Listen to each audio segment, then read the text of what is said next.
안녕하세요. 뻔해 보이지만 사실 알고 보면 한국사, 재밌는 한국사 오늘도 즐겁게 시작해 보겠습니다. 오늘은 고려의 수치제도와 경제활동에 대해서 기출문제 중심으로 한번 확인해 보도록 하겠습니다. 먼저 읽기 자료부터 볼까요? 각 지방에서 조세로 징수한 현물은 해상 운송하여 개경으로 운반하였다. 일찍부터 해상교통이 발달했다. 즉 해상 운송이 많이 됐다고 하네요. 조운을 통해 수송하기 위해 우선 해변이나 강변에 곡물을 모으는 조창, 조운을 위한 창고를 두었다. 이건 바로 조운제도에 대한 읽기 자료였네요. 나라 제도에 나이 16이 되면 정으로 삼아 국역, 나라를 위한 노동력 제공에 복무토록 하고 군역과 요역이 있죠. 60이 되면 면해준다. 즉 기준이 몇 살이야? 16부터 60이 되기 전까지, 즉 16에서 59세죠. 이걸 우리가 정남이라고 합니다. 자, 이걸 호부에 바치면 병사를 징발하고 요역을 쓸 때도 뽑아 쓴다. 군역과 요역을 썼다. 맞죠? 이게 바로 역에 대한 것이네요. 우왕 7년 1381년입니다. 8월에 개성 물가가 치솟았는데 장사하는 자들이 조그만 이익을 가지고 서로 다툼으로 상인들을 관리 감독했던 것, 즉 장사하는 자들이 벌벌 떨었네요. 자, 이 간청이 바로 경시서입니다. 자, 이 내용도 한번 볼까요? 숙종 6년 은병을 만들어 화폐로 썼는데 은 한 근으로 만들되 우리나라 지도를 본따 만들었다. 다른 말로 민간에서 활구라고도 불렀네요. 자, 이것도 역시 고려시대 바로 이거죠. 은병. 자, 이거 고려의 수치제도와 경제활동에 대한 설명 전반적으로 자료를 봤습니다. 문제를 한번 풀어보겠습니다. 1번 문제입니다. 다음 정책을 실시한 국가에서 볼 수 있었던 모습으로 가장 적절한 것은? 자, 공고문 내용부터 볼까요? 지금부터 은병, 활구. 방금 했네요, 그죠? 자, 이거를 쌀로 한 사람의 수도인 개경, 수도가 개경이에요. 대개 15에서 16석 정도, 16가마니 정도. 지방은 18가마니에서 19가마니 정도로 바꿔라. 도평의사사에서 공문을 냈네. 그리고 경시서에서 이걸 잘 적용했으면 좋겠어. 이와 같은 키워드들을 봤을 때 이 나라는 어떤 나라예요? 고려이죠, 고려. 자, 고려의 모습으로 옳은 것, 가장 적절한 것입니다. 사람들이 멀리하는 천안신분의 백정 많이 들어봤죠? 천안신분 맞죠? 그러나 천안신분의 백정은 조선시대의 모습입니다. 지금 고려 때는 여기 방금 띄운 것처럼 일반 농민들을 백정이라고 했어요.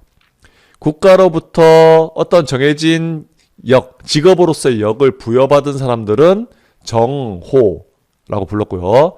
그게 없는 깨끗한, 직역이 없어서 깨끗한 백성들, 일반 백성들을 백정이라고 불렀단 말이에요. 1번은 그래서 조선시대 것이라 틀렸습니다. 2번 국제무역항 병란도에 드나드는 아라비아 상인 맞아요? 이거 우리 본 적 있다, 그렇죠? 개경에서 흘러나오는 예성강이 서해 바다에 만날 때, 강화도 쪽에 흐를 때 여기 위치하고 있는 것이 병란도였죠. 이게 제1무역항, 국제무역항 역할을 했습니다. 2번이 정답이네요. 3번 아들이 문과시험에 응시할 수 없는 재혼 여성. 자, 재혼했다고 아들이 문과시험을 못 친다는 건 차별 대우 받았다는 거잖아요. 그러면 여성들 보고 재혼할 수 있다? 해라? 그런 말 아니죠. 하지 말란 말이죠. 이와 같이 여성에 대한 차별이 많았던 건 우리가 다음 시간에 배우겠지만 조선시대의 것입니다. 이 무렵 고려 때까지는 여성들의 지위가 비교적 높은 편이었다. 결론적으로. 그러므로 3번은 조선시대에 대한 설명이다. 4번입니다. 무고정강 대다란이경 들어봤어요? 자, 이거는 불국사 3층 석탑을 수리하려고 열어보니까 나왔던 건데요. 바로 신라 때 만들어진 불경입니다. 그래서 지금 존재하는 것 중에서 제일 오래된 목판 인쇄물이다 라고 알려져 있습니다. 마지막 5번입니다. 미나, 한글소설, 판소리. 자, 이런 것들은 서민문화라고 부르거든요. 조선 후기에 나옵니다. 자, 두 번째 문제입니다. 고려시대 수치제도에 대한 설명으로 옳지 않은 것, 틀린 겁니다. 옳지 않은 거. 1번 국가재정을 안정적으로 운영하기 위해 양안과 호적을 작성했다. 선생님 이거 설명한 적 있죠? 수치 근거로서 토지대장 그리고 호적을 만들었다. 맞죠? 1번은 맞아요. 2번입니다. 조세는 토지 비옥대에 따라 3등급으로 나눠서 거뒀다. 맞을까요? 자, 토지 기준 맞죠? 10분의 1을 내는데 비옥도에 따라서 3등급 구분했다. 아, 설명한 그대로 맞습니다. 그렇죠? 이것도 맞는 말이네요. 3번 공납의 종류로는 상공과 별공이 있는데 부과 기준은 촌락 단위였다. 맞는 거 볼까요? 자, 공납은 촌락 단위가 아니라 9년으로 부여된 할당량을 각 집집마다로 또 분배해서 나눈 말단 기준은 집집마다입니다. 가호를 기준으로 했다는 거. 그래서 3번이 틀렸네요. 알겠죠?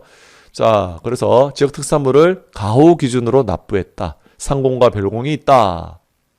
그죠? 4번입니다. 역은 백성의 노동력을 무상으로 동원하는 제도로 그 대상은 16에서 59세 정남이다. 맞죠? 맞죠?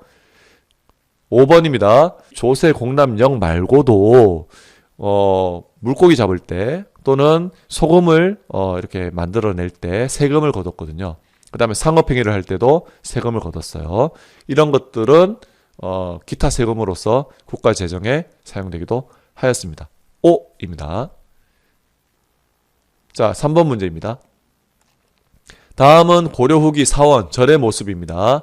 이와 같은 모습 봤을 때 고려 후기의 상황에 대한 설명으로 가장 적절한 것은 지금 부역을 피하는 무리들이 부처의 이름을 걸고, 자, 이 부역을 피하는 무리들은 좋은 사람이야 나쁜 사람이야? 자, 부처님 이름을 걸고 절로 가서 나쁜 짓 합니다.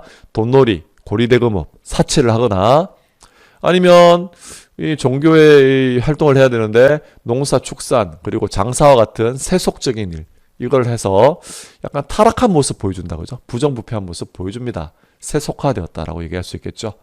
자, 그러면 이러한 모습 보여줬던 고려 후기의 상황 한번 보겠습니다. 1번 기술 좋은 승려와 노비를 중심으로 사원수공업이 발달했다. 고려 후기에 맞습니다. 1번이 정답이 되겠죠. 사원수공업이 발달했어요.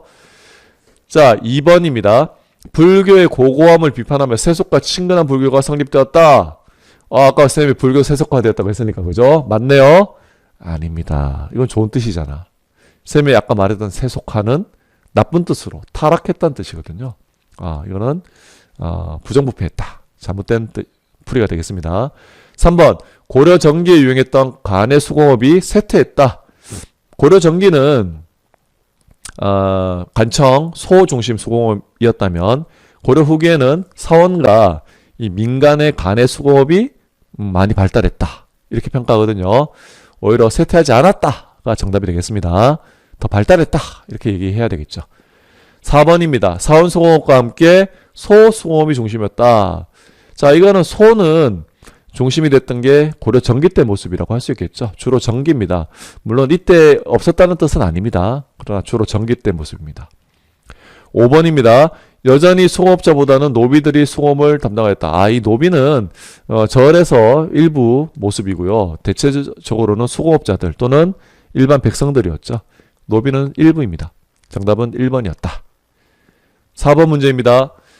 자, 우왕 7년 1381년에 서울 개성의 물가가 올랐는데 장사하는 자들이 조그만 우왕 때입니다. 고려죠. 서울에서 그죠? 개성이 서울이니까 고려다 그지? 자, 장사하는 자들이 이익을 가지고 다투었어요. 이런 걸 감독할 필요가 있잖아. 그죠? 그 감독했던 간청이 뭐더라? 이거 기억나죠? 종로옥상을 해서 통제하려고 했고 이를 위해서 간청을 뒀잖아. 시정과 간영상점 등을 감독했던 경시서, 즉 여기 정답은 경시서가 되겠네요. 이제 5번 문제입니다. 다음 상황이 나타난 시기에 볼 수 있는 모습으로 가장 적절한 것은, 이거는 한국사 능력 검정시험에 나왔던 문제네요. 일전에 왕께서 화폐를 주조하여 제추와 문무관료, 군인에게 지급하는 명을 내렸습니다. 이때 힌트가 되는 거. 제추, 제신과 추밀, 도병마사 식목도감을 회의했던 고위관리죠. 이품위상의 고려입니다. 자, 그리고 이에 따라 주전도감에서 해동통보를 발행했습니다. 이 해동통보도 이 시기를 알 수 있는 힌트입니다. 바로 고려인데요. 요게 바로 고려 때 만들어졌던 화폐입니다. 아까 본 적이 있죠. 건원중부가 성종 때 만들어진 최초의 화폐라면 숙종 때 이와 같이 할구, 은병 이 모습 몇 번 봤다 그죠? 그 다음에 해동통보가 숙종 때 역시 만들어집니다. 여기 한자 바다 해자랑 동쪽 동자는 알죠? 해동통보입니다. 자, 이건 고려 때 모습이 되겠습니다. 이러한 화폐는 발행을 많이 하려고 했지만 유통이 잘 안 됐는데요. 그 이유가 뭐다? 거래를 많이 했던 구조가 아니죠. 자급자족적인 구조였다라는 이유 때문입니다. 일반 거래할 때는 오히려 이러한 화폐보다는 곡식이나 삼배와 같은 옷감을 썼다. 자, 그러면 문제를 풀어보겠습니다. 1번 구황차료를 읽고 있는 지방은 어렵죠. 구황차료는 책 이름인데요. 빈곤한 삶, 어떤 기근 같은 걸 해결하기 위한 여러 방법을 기록한 책인데요. 조선 중기, 명종 때 기록된 내용입니다. 틀렸죠. 2번 시장을 감독하는 동시전의 관리, 동시전. 신라 지정왕 때 만들었던, 경주에 만들었던 겁니다. 나중에 삼국통일하고 난 다음에 서시전, 남시전까지 만들었었죠. 이건 신라입니다. 4번 초량 외관이 나오면 일본의 교육을 위해서 만들어준 그런 곳이죠. 부산의 부산포, 그 다음에 울산의 연포, 그 다음에 진해의 제포, 삼포를 개방했던 게 조선 전기의 모습이고 조선 후기에는 부산만 개방을 했었거든요. 그때 두모포라고 하는 곳에서 외관이 열렸다가 좀 좁고 그래서 이동을 했어요. 그게 바로 부산의 초량 지역이었어요. 그래서 초량 외관은 숙종 무렵에 완성된 것입니다. 조선 후기의 모습이죠. 4번입니다. 병난도에서 물품을 거래하는 송해상인 맞죠. 국제무역이 발달해서 주변국가 송, 거란, 여진, 일본뿐 아니라 아라비아 상인의 왕래도 활발했던 바로 고려 때 모습. 병난도가 국제무역강 맞죠? 4번이 정답입니다. 5번 낙랑군에 수출할 덩이새를 조절하는 장인. 이거는 변안 또는 가야 철로 유명했던 곳이죠. 그때 얘기라서 정답은 4번입니다. 자, 마지막 6번 문제입니다. 다음 자료에 나타난 시기의 경제 상황으로 옳은 거. 자, 이 주전도감 나오죠? 은병을 만들었고 은 한 건으로 우리나라 지형을 본땄죠. 이걸 다른 말로 활구라고도 합니다. 자, 그 다음 쌀로 가격을, 그러나 이런 화폐보다는 주로 쌀로 가격을 계산했다고 하네요. 바로 화폐 유통이 부진했던 자급자족적인 고려시대의 모습이 되겠습니다. 은병을 보면 알 수 있어야 되겠죠. 책문우시를 통한 교육이 활발했다. 이 조선 후기예요. 자, 2번 송상이 전국 각지에 송방을 설치하였다. 이것도 조선 후기의 모습입니다. 그 다음에 3번 감자 고구마. 자, 이게 아메리카 대륙에서 나왔던 작물들이거든요. 이게 우리나라까지 전래된 건 조선 후기 때 모습이 되겠죠. 경시서 관리들이 시전을 감독했다. 4번이 정답이 될 것 같아요. 우리 봤죠, 이 내용. 자, 중농 억상이었기 때문에 통제하려고 했단 말이죠. 그래서 감독관청, 경시서를 통해서 상업행위를 감독하려고 했습니다. 자, 5번, 4번이 정답이고요. 5번, 강산을 전문적으로 경영하는 덕대가 나타났다. 이렇게 분업화됐던 건 조선 후기 때 모습이야. 정답은 4번이 되겠습니다. 또 바쁘게 달려왔네요. 중요 용어 그리고 키워드들을 중심으로 내용을 한번 복습해 봅시다. 모두 수고 많았습니다. 안녕.